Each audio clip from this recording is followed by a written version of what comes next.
Hello विद्यार्थियों, तो स्वागत है आप सबों का फिर से आपके प्यारे से यूट्यूब चैनल संटू गुरु पे। और मैं हूं आप सबों का प्रवीण कुमार पांडे। और आज हम लोग बात करने वाले हैं एक दूसरे ओलंपियाड के बारे में। और आज का जो ओलंपियाड का सेशन है, आज का जो ओलंपियाड का जो टॉपिक है वो हमारा है SOF, साइंस ओलंपियाड फाउंडेशन। और SOF में भी स्पेशली हम बेटा, चूंकि मैथ्स के आदमी तो मैथ्स की हम बात करेंगे ना, सीधी सी बात है। तो आज हम सिर्फ और सिर्फ मैथ्स यानी IMO जो कि SOF ऑर्गेनाइज करते हैं, हम उसकी बात करेंगे ना। तो याद रखना, इसका नाम क्या होगा, IMO, इंटरनेशनल मैथमेटिकल ओलंपियाड। मैंने एक और ओलंपियाड के बारे में पीछे बता रखा है जिसका नाम था IMO, इसका भी नाम है IMO। लेकिन अंतर क्या है, इस IMO को SOF नाम की एक सिस्टम, प्राइवेट सिस्टम ऑर्गेनाइज करती है। लेकिन उस IMO या IMOF भी उसे बोल रहे थे ना, उसे जो है सो Homi Bhabha research centre organise करती है, जो एक गवर्नमेंटल ऑर्गेनाइजेशन है। तो दोनों में फ़र्क है बाबू, है ना। वो गवर्नमेंटल है, ये एक प्राइवेट ऑर्गेनाइजेशन है। लेकिन ये भी बहुत अच्छी बात है, इसको आप लोग एग्जाम देना, बहुत अच्छा एग्जाम है ना। पार्टिसिपेट आप लोग कर सकते हो, बस स्कूल तैयार होना चाहिए ना। देखते हैं इसका कंडीशंस क्या है और कैसे इससे में एग्जाम वगैरह पढ़ते हैं ना। तो आइए स्टार्ट करते हैं। चलिए तो हम लोग देखते हैं SOF, है ना, साइंस ओलंपियाड फाउंडेशन के बारे में ना। ये इसका है ना टैग लगा हुआ जो दिख रहा है आपको, है ना। तो सबसे पहले जो है ना, इसके अंदर बहुत सारे ओलंपियाड ऑर्गेनाइज करवाए जाते हैं, है ना, बहुत सारे सब्जेक्ट्स के। कौन कौन सा सब्जेक्ट्स होता है ये थोड़ा सा देख लेते हैं ना। तो सबसे पहले मैंने पहला लिख दिया है SOF, इंटरनेशनल मैथमेटिक्स ओलंपियाड, या मैथमेटिकल ओलंपियाड भी कहीं कहीं लिखते हैं, है ना, IMO सबसे पहले। दूसरा है SOF नेशनल साइंस ओलंपियाड, या सिर्फ नेशनल साइंस ओलंपियाड भी इसको बोलते हैं, NSO, है ना। तीसरा है इंटरनेशनल कंप्यूटर साइंस या साइबर ओलंपियाड। अगला है आपका international English olympiad, international commerce olympiad, international GK olympiad यानी general knowledge olympiad, international social studies olympiad और इंटरनेशनल हिंदी ओलंपियाड।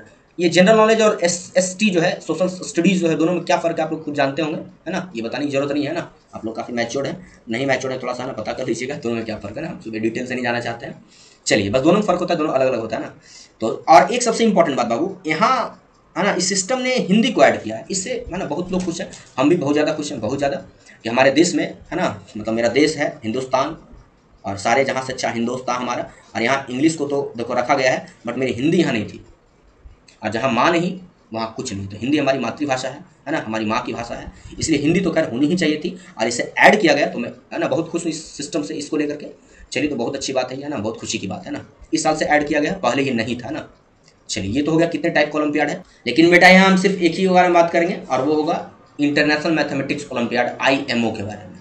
मैंने पीछे बता चुका है। एक और IMO होता है जिसे HBCSE Homi Bhabha research centre organise करती है, और इसे SOF ऑर्गेनाइज करते हैं, इस IMO को। तो दोनों में फ़र्क होता है, ये ध्यान रखना, ठीक है।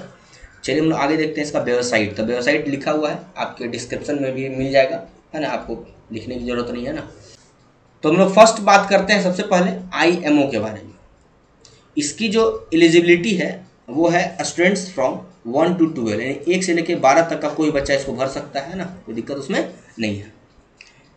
लेकिन सबसे इंपॉर्टेंट बात है कि enrolled in a school recognised by SOF are eligible for IMO। मतलब क्या है कि ये जो मतलब IMO है, ये जो ओलंपियाड है, इससे आप लोग पर्सनली नहीं भर सकते हो ना। जैसे वो वाला जो IMO था, IOQM वाला, वो IOQM को आप लोग नॉर्मल भर सकते हो खुद से, है ना। और उसी के बाद धीरे सफर तय करते करते करते करते मंजिल हमारी होती है IMOF या IMO।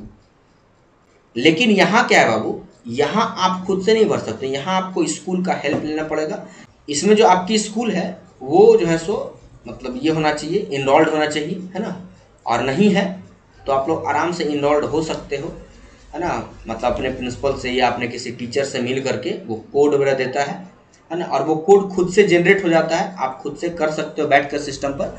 थोड़ा सा हेल्प लेना पड़ेगा अपने प्रिंसिपल का, या फिर जो भी वहाँ के जो ये सब देखते हैं, सिस्टम देखभाल जो करते हैं ना, वो सब का। कुछ खास बड़ी बात नहीं है, हाँ। लेकिन वहाँ से आप लोग ये करोगे तभी, यहाँ आप अकेले नहीं भर सकते, है ना। चलिए, तो सोच लो कि जरा, तो सोचो कि अगर आप स्कूल से भरोगे तो अकेले तो आपके लिए सिस्टम ऑर्गेनाइज नहीं होगी वहाँ। तो आपको 10, 20, 50, 100 बच्चे एक साथ ऑर्गेनाइज होना पड़ेगा, है ना, तब जाकर के आप लोग फॉर्म भर सकते हो। कुछ पैसे वही है ना 125 रुपये के आसपास से पैसे लगते हैं, तो कोई बड़ी बात नहीं है, आराम से आप लोग फॉर्म भर सकते हो उतने पैसे का, है ना। और जितना ज़्यादा बच्चा हो जाए, और एग्ज़ाम भी जो है स्कूल में ही होता है फर्स्ट लेवल, और आगे बात करते हैं कहाँ कहाँ होता है ना। तो मैंने ये बता दिया कैसे फॉर्म फिल किया जाता है इसका। नीचे मैंने और क्लियर कर दिया है कि how to participate in IMO। Schools should apply and submit the form for the SOF International Mathematics Olympiad IMO at least 30 days before the exam date। मतलब जब आपका एग्जाम डेट होगा, आगे बताते हैं कब एग्जाम डेट है, तो उससे 30 दिन पहले तक आप फॉर्म भर सकते हैं। तो अगर अक्टूबर में एग्जाम है तो भर सितंबर आप एग्जाम है ना फॉर्म भर सकते हैं, उसके 30 दिन पहले, है ना। बोला है कि एटलीस्ट कम से कम 30 दिन पहले, है ना, ये लिख दिया क्लियर। तो देखते हैं आगे कब फॉर्म भरना है, और बस याद है 30 दिन पहले फॉर्म भरना होता है ना, उसके बाद आप लोग फॉर्म नहीं भर सकते हैं। जब भी एग्जाम डेट होगा, स्पेशल वो बोलती नहीं कि तब से भरना है, लेकिन बस बोलता है कि 30 दिन पहले आपको फॉर्म भरना है। Actually that students can not submit their applications individually. आप लोग इंडिविजुअली नहीं भर सकते हो, applications will only be submitted via the school. कैसे भरना बता दिए, है ना। अपने प्रिंसिपल के साथ या अपने एक अच्छे टीचर्स के साथ बैठो सिस्टम पे, है ना, वो जो है सो SOF का वेबसाइट खोलो, वहाँ पे स्कूल जो है सो कैसे ऑर्गेनाइज करते हैं, how to organise the school, वहाँ पे स्पेशल एक टॉपिक दिया हुआ है, वहाँ पे आप लोग ऐड करो, अपना जो है सो स्कूल का कोड डालो, है ना, नंबर डालो, या है ना पासवर्ड जनरेट कर देगा, वो सारा सिस्टम आराम से कर सकते हो, कोई बड़ी बात नहीं है। फिर आप लोग अलग अलग बच्चे जाके फॉर्म भर सकते हो डाउनलोड करके फॉर्मेट, है ना। चलिए तो देखते हैं इसका एग्जाम लेवल, है ना। इसका जो एग्जाम लेवल होता है वो 2 लेवल में होता है, लेवल 1 और लेवल 2। लेवल 1 में क्या है आपका 1 से लेकर के 12 तक का बच्चा भर सकता है, और लेवल 2 में सिर्फ 3 से लेकर 12 तक का बच्चा भर सकता है। दोनों में ये फर्क है ना। अच्छा, सबसे बड़ी बात, लेवल 1 में जितना टाइप का ओलंपियाड हम बताए, है ना, हिंदी ओलंपियाड, इंग्लिश, कॉमर्स का ओलंपियाड आप लोग भर सकते हैं, है ना, जितना टाइप का ओलंपियाड है। लेकिन लेवल 2 में सिर्फ 3 ही टाइप का ओलंपियाड भराता है, सब नहीं। IMO, NSO और IEO international English olympiad, science olympiad और मैथ ओलंपियाड। कॉमर्स वगैरह में आप लोग नहीं भर सकते, है ना, उसमें ये आपका 12 तक के लेवल में ये सिर्फ 3 ही लेवल में फॉर्म भराता है। तो लेवल 1 और लेवल 2, लेवल 1 पास करोगे तब आप लेवल 2 में जाओगे, है ना। फिर इसके बाद इसका एग्जाम डेट है ना।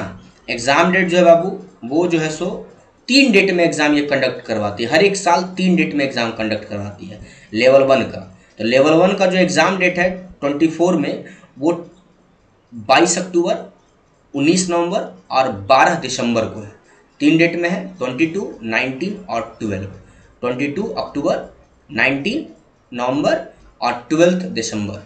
तो जिस डेट में आपकी स्कूल चाहती है एग्ज़ाम कराना, जैसे मान लो कि आपकी स्कूल चाहते हैं अक्टूबर में कंडक्ट करवाना आपके स्कूल में, वो आपके स्कूल पे डिपेंड करता है, वो है ना जो है सो वो SOF पे डिपेंड नहीं करता है।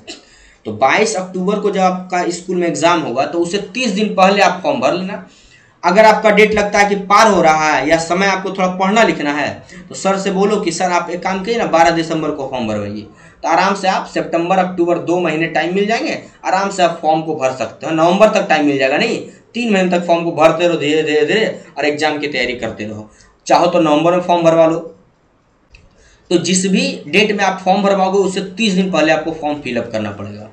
ओवरऑल मिला करके आपके पास है ना पूरा लंबा टाइम है फॉर्म भरने का, है ना। इस एग्ज़ाम को आप लोग दे सकते हो आराम से। IMO IO QM वाला निकल गया, है ना, फर्स्ट से पहले जो बताया हम। अगले साल के लिए वेट करो, उसके लिए जम करके ही पढ़ना है। इसका सिलेबस थोड़ा सा उससे कम होता है, ध्यान रखना है ना, वो अलग चीज़ है। वो है ना वो महाराजा है, और ये जो है सो मतलब राजा की कैटेगरी में, नॉर्मल एक राजा की कैटेगरी में आता है ना, अगर कंपेयर करें थोड़ा सा तो। खैर जो भी हो उससे मतलब नहीं है, एग्ज़ाम दो, है ना, अच्छा होता है, लेवल आपको पता चलेगा ना। तो 3 डेट में से कोई एक डेट आपको सेलेक्ट कर लेना है। लेवल 2 जो आपका है वो है आपका 11 Feb 24 या 5 होगा ना, 5 होगा ना, ये 5 होगा, अब तो 4 निकल गया ना। 11 फरवरी 2025 को ये एग्ज़ाम होने वाला है लेवल 2। जब फर्स्ट लेवल पास करोगे तभी उस लेवल में जाओगे, है ना। तो ऑल 3 एग्जाम्स IMO NSO और IO 3 ही को पड़ता है, ठीक है। मैंने बताया था लेवल 2, सब में लेवल 2 नहीं होता, ठीक है। सब में लेवल 1 होता है, लेकिन सब में लेवल 2 नहीं होता। जैसे कॉमर्स में आप 12th का बच्चा हो, कॉमर्स का आप भर दिए, ठीक है, तो कॉमर्स का भर दिए तो आप उसमें सिर्फ लेवल 1 तक ही रह सकते हो, लेवल 2 में आप नहीं आ सकते हो। लेवल 2 का एग्जाम ही उसका नहीं होता है, सीधी सी बात है। बस लेवल 1 में एग्जाम दो, रिजल्ट लो, जो मेडल मिलता है, जो पैसा मिलता है वो रखो, कहानी खत्म हो गया, जो भी अपना होता है। लेकिन लेवल 2 आप वहाँ नहीं दे सकते हो, लेकिन मैथ, साइंस और इंग्लिश में आप लोग लेवल 2 दे सकते हो ना। चलिए खैर जो भी हो, हम लोग इसके एग्जाम पैटर्न की बात करते हैं। इसका जो एग्जाम पैटर्न है वो वंस अ ईयर, मतलब साल में एक बार इसका एग्जाम होता है। ये ऑफलाइन होता है, ड्यूरेशन 1 आवर है ना, 1 घंटे टाइम मिलेगा दोनों लेवल में। फर्स्ट लेवल का एग्जाम दो फिर भी, सेकंड लेवल का एग्जाम दो फिर भी। सेंटर इसका in your school during school hours, मतलब मान लिया आपका स्कूल है ना सुबह 7 से 2 चलता है, तो उसी दौरान आपके स्कूल में एग्जाम होगा इसका। ऐसा नहीं कि अलग से है ना टाइम निकाला जाएगा, नहीं, उसी स्कूल के दौरान ही चलेगा आपका एग्जाम। किसका? IMO का। चलिए ये लेवल 1 में। लेवल 2 में आपके सिटी में करवाया जाता है। जैसे मान लो कि आप पटना में रहते हो तो पटना में ना किसी स्कूल में ऑर्गेनाइज करवाया जाएगा। वो SOF खुद है ना देती है कि तुमको कहाँ देना एग्जाम है ना, एडमिट कार्ड वो अपना रिलीज करती है। फिर अगर आप मान लो कि आरा में रहते हो तो वहाँ के है ना क्षेत्र में आपको जो है सो किसी अच्छे सिटी में जो है सो एग्ज़ाम दिया जाएगा। मान लो कि आप भागलपुर में रहते हो तो वहाँ के सिटी में आपको जो है एग्ज़ाम दिलवाया जाएगा। मान लो आप लखनऊ में रहते हो तो है ना वहाँ के सिटी में एग्जाम आपको देने दिया जाएगा। तो खैर वो अपने जिस क्षेत्र में आपका स्कूल है वहाँ के सिटी में आपका सेंटर पड़ेगा ना, सिटी सेंटर है ना, सिटी सेंटर होगा आपका।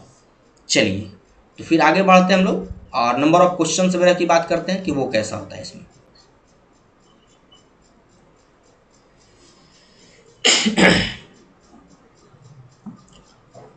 चलिए तो नंबर ऑफ क्वेश्चंस देखते हैं। 35 फॉर क्लास 1 to 4, मतलब 1 से लेकर के 4 तक के बच्चे को 35 क्वेश्चंस आते हैं, 40 मार्क्स के होते हैं जो है ना 35 क्वेश्चंस।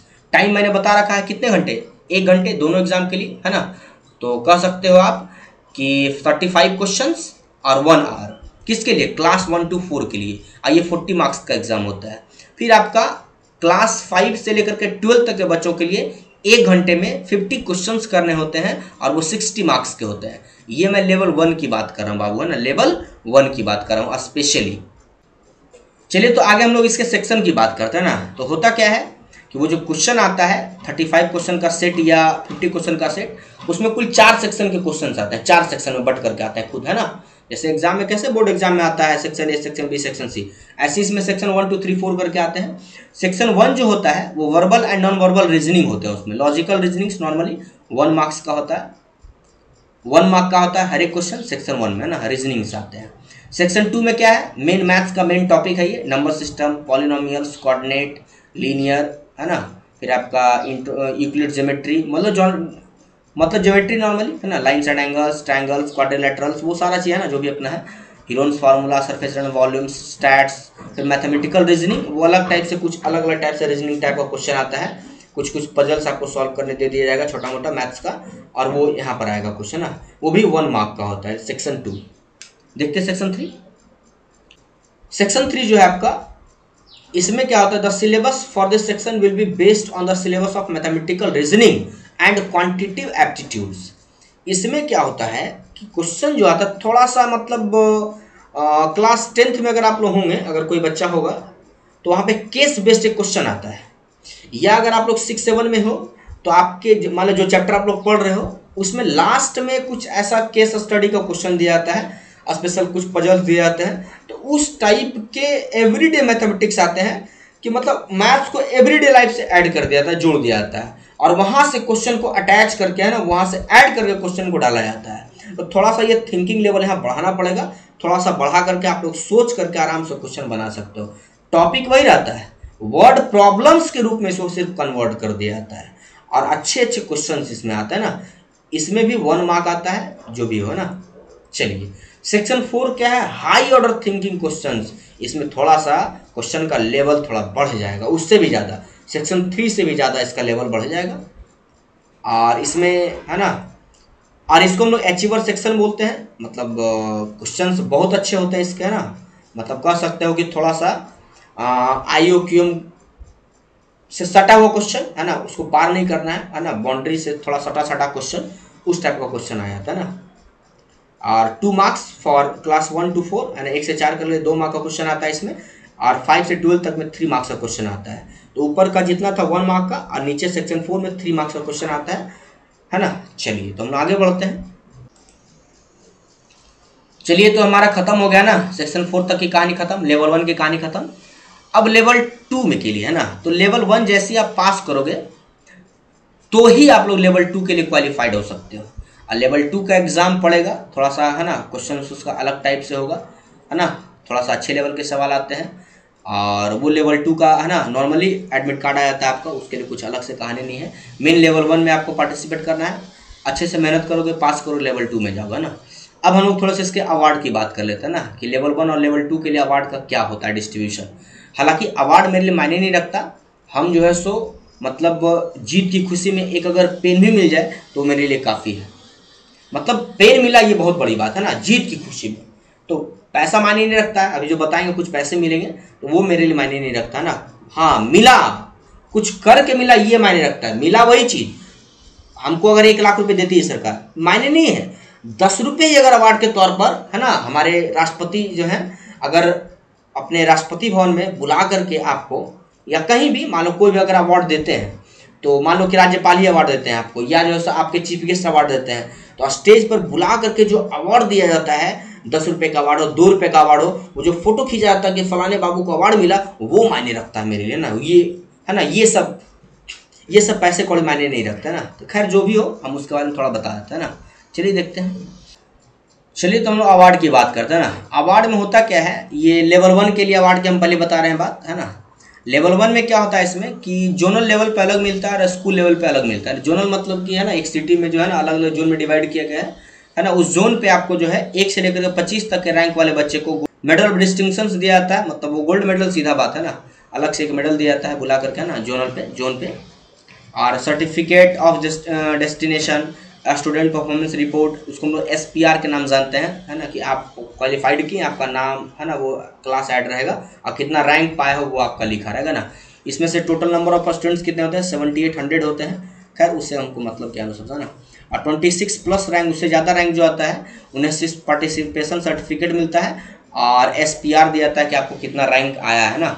मेडल आपको इसमें नहीं मिलेगा ना। 26 रैंक के बाद जो आएगा उसमें मेडल आपको नहीं मिलेगा, 25 तक के रैंक में आपको जो है मेडल भी मिलेगा ना। तो ये आपको जोनल रैंक में हो गया। चलिए फिर आपके स्कूल में, अगर आप स्कूल में टॉप किए तो वो सिस्टम ही आपको ऑर्गेनाइज कराएगी, है ना। वो सिस्टम ही आदेश देती है ऐसा कि जो भी ऐसा 100% स्कोर मार्क्स किया है बच्चा, है ना, उनको जो है सो अपना गोल्ड मेडल, है ना 5 से लेकर 9 बच्चा, 10 से 25 बच्चा, फिर 25 से ज़्यादा बच्चे को है ना जो एक्सेलेंस अवार्ड वगैरह ऐसा कुछ दिया जाए। अरे वो नॉर्मल है, कुछ खास नहीं है ना, ये मेरे लिए मायने नहीं रखता। नॉर्मल देख लो अपना क्या लिखा है ना, बस ये स्कूल में काम होता है ना। जो भी अपना SPR है ना, स्टूडेंट परफॉर्मेंस रिपोर्ट, एक रिपोर्ट बना के मिलेगा कि आप लोग जो है ना पार्टिसिपेट किए हो, इतना रैंक है ना लाए हो अपने स्कूल में, या अपने जो है सो वही जो सो सिस्टम में अपने लेकर के है ना, वो कुछ खास नहीं आता है ना। फिर आपका लेवल 2 हो गया ना। लेवल 2 में आपका जो है इंटरनेशनल लेवल पे अलग अवार्ड मिलता है, क्योंकि उसमें अलग अलग देश के भी लोग पार्टिसिपेट करते हैं। और अलग देश के इसमें 2-3 देश ही पार्टिसिपेट करते हैं, हर कोई पार्टिसिपेट नहीं करता। नेपाल, भूटान, मेरा 2-3 देश है ना, आप लोग सर्च करना मिल जाएगा ना। तो उस लेवल में जो है सो ना 2-4 देश पार्टिसिपेट करता है, सब पार्टिसिपेट नहीं करते हैं हम इसमें, है ना। तो इसमें जो है सो आपको 12 स्टूडेंट्स को पूरे में से फर्स्ट रैंक वाले को 50,000 रुपीज़, 50,000 रुपये, इंटरनेशनल गोल्ड मेडल और सर्टिफिकेट ऑफ आउटस्टैंडिंग परफॉर्मेंस मिलता है ना। जो भी आपका है ना, फर्स्ट रैंक वाले को ये दिया जाता है। सेकेंड रैंक वाले को 25,000 रुपये और वही इंटरनेशनल सिल्वर मेडल मिलता है और सर्टिफिकेट ऑफ आउटस्टैंडिंग परफॉर्मेंस। और फिर अगले 12 बच्चे को जो है थर्ड रैंक वाले को 10,000 रुपये और वही आपको ब्रोंज मेडल और सर्टिफिकेट दिया जाता है। ये हो गया। उसके बाद अगर रैंक लाते हो तो सिर्फ सर्टिफिकेट मिलता है और एक छोटा सा मेडल दे दिया जाता है ना, स्पेशल। वो सिल्वर, गोल्ड और ये ब्रोंज नहीं होता ना, 3 ही मिलता है मेन में, फर्स्ट, सेकंड, थर्ड को। चलिए आगे हम लोग जोनल लेवल की बात करते हैं कि जोनल लेवल में क्या मिलता है। जोनल लेवल मतलब क्या, वो जो बताए थे कि एक जोन में एग्जाम होता है आपके सिटी में, है ना, तो वही 10, 20, 50 स्कूल मिला करके है ना, उसमें से कुछ अवार्ड डिस्ट्रीब्यूट कराया जाता है SOF सिस्टम के द्वारा, है ना। चलिए तो फर्स्ट रैंक वाले को, जिसमें से 312 स्टूडेंट्स आते हैं, मतलब उतने ही बच्चे को सिलेक्ट किया जाता है अक्सर, है ना, हर एक साल। 1-2 घटना बढ़ना, लेकिन वही फिक्स रहता है लगभग, है ना। जिसमें से फर्स्ट रैंक वालों को 5,000 रुपये, है ना, गोल्ड मेडल और वो अपना ये सर्टिफिकेट मिलता है। सेकंड रैंक वालों को 2,500 रुपये सिल्वर मेडल और अपना सर्टिफिकेट। थर्ड रैंक वाले को 1,000 रुपये ब्रोंज मेडल और सर्टिफिकेट। और 4 से 10 तक वाले को 500 रुपये और अपना जो सर्टिफिकेट मिलता है। और 11 से 25 तक को सर्टिफिकेट से मिलता है, कोई मेडल वगैरह ना, पैसा मिलता है कुछ, है ना। और फिर रैंक 25 प्लस जो आता है सिर्फ मेरिट सर्टिफिकेट, कि भैया आप थोड़ा सा मेहनत किए हो तो थोड़ा सा कुछ आपको मिल जाए, बस इसके लिए दिया जाता है ना, और कुछ खास इसमें नहीं होता है। तो ये बेटा आपका हो गया, कहानी खत्म, है ना। मैंने बता दिया सारा के सारा। ये क्या होता है SOF और कैसे एग्जाम देना पड़ता है, क्या सिलेबस है, कैसे फॉर्म भरना है, सारा मैंने बात बता दिया। तो आप लोग इंटरेस्टेड हो तो अभी टाइम आपके पास है, आप लोग भर सकते हो, कोई दिक्कत उसमें नहीं है। चलिए हम लोग बात करेंगे नेक्स्ट ओलंपियाड के बारे में। Thank you.